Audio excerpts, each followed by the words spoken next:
Halo sobat YouTube, sobat tani, rekan-rekan peternak, serta sobat-sobat lain yang tidak sabutkan satu persatu. Jumpa lagi dengan Bayi Suro YouTube channel.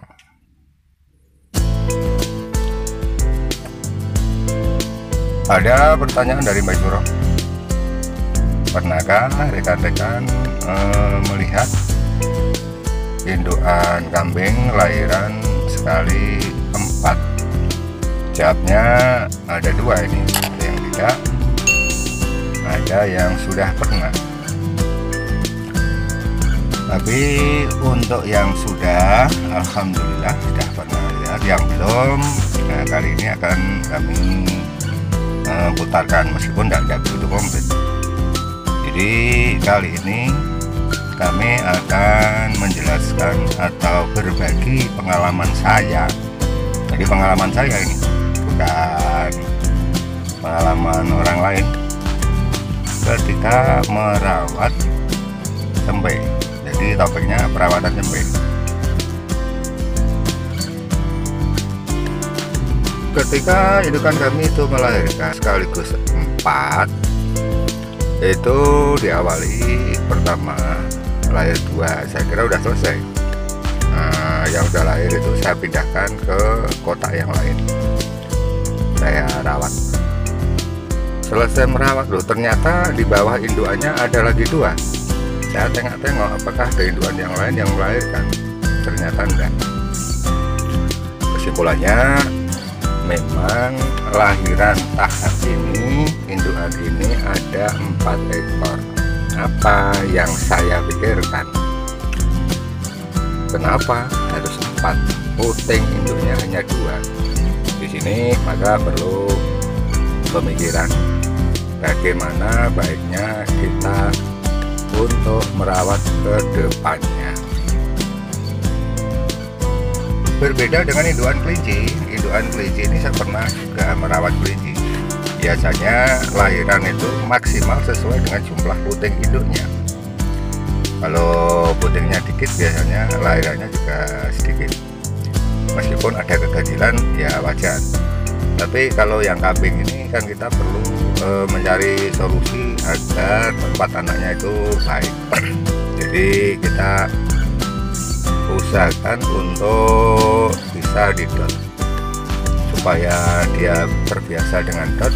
Maka sejak lahiran itu juga kita perlakukan untuk minum dengan tambahan dot.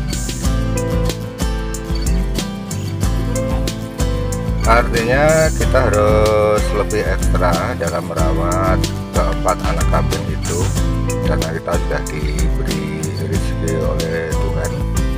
Tinggal kita mampu untuk memberdayakan kambing-kambing itu atau tidak. Dengan demikian saya lakukan langkah-langkah sebagai berikut.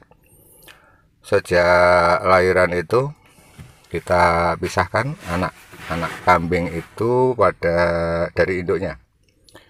Jadi anaknya saya taruh di kotak di sisi kotak induknya, sehingga dia merasa nyaman. Cuman tidak setiap saat dia butuh menyusu bisa menyusu. Dia menyusunya 1 hari itu saya buat 3 kali untuk awal-awal, dan untuk seterusnya kita buat durasinya lebih panjang gitu saja. Yang kita perlu fokus perhatian adalah kita harus skala prioritas terhadap anak-anak kambing itu. Artinya yang fisiknya lemah, nah ini kita prioritaskan untuk nyusu induknya lebih awal, baru disusul dengan anak-anak kambing yang sudah energik, sudah lucu-lucu itu. Fase perawatan dan pemantauan itu saya efektif 3 minggu lamanya, dan sebetulnya pada usia 2 minggu itu sudah mulai meniru makan induknya dia. dan pada minggu yang ketiga, nah ini semuanya sudah bagus, sudah energik, dan dia juga sudah suka makan rumput odot itu. Coba semuanya. Kiranya hanya sampai di sini dulu. Mohon like, share, dan subscribe-nya. Dan nanti di sesi-sesi berikutnya akan kami buatkan video dengan topik yang sama sebagai kelengkapan video sesi saat ini. Dan pada akhirnya saya mohon maaf atas segala kekurangan dalam penyampaian ini. Mungkin juga kurang pas. Yang pasti kami hanya bisa minta maaf pada rekan-rekan semuanya. Cukup sekian dan kami akhiri. Wassalamualaikum warahmatullahi wabarakatuh.